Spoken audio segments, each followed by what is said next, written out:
for det. Men ikke det går.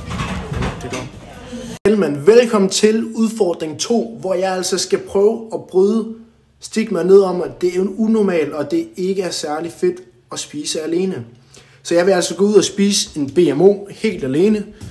Faktisk har jeg aldrig prøvet BMO, så det er også en ting, som jeg har skubbet væk, fordi at jeg ikke lige havde de rigtige personer at tage med.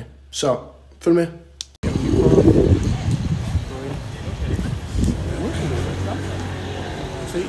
Se hvordan det går.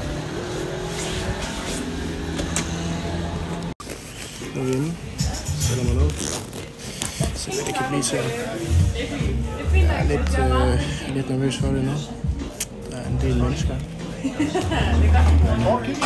Tak for det. Men ikke det går. Det er altså første gang, jeg nogensinde er ude at spise alene. Jeg er også den eneste på et restaurant, der sidder alene, kan jeg fortælle dig. Men super god vibe og indtil videre rigtig god betjening. Nu venter jeg bare for at få min mad. Indtil videre super godt. Første gang med kakao og bollmos. Det er første gang, jeg prøver det. Jeg ser super meget frem til det. Det er åbenbart en Aarhus ting at gøre, så det skal vi prøve.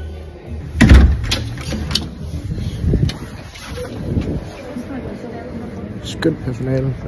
Skønt personale. Skriv ned i kommentarfeltet, hvad I gerne vil se, jeg skulle lave af udfordringer.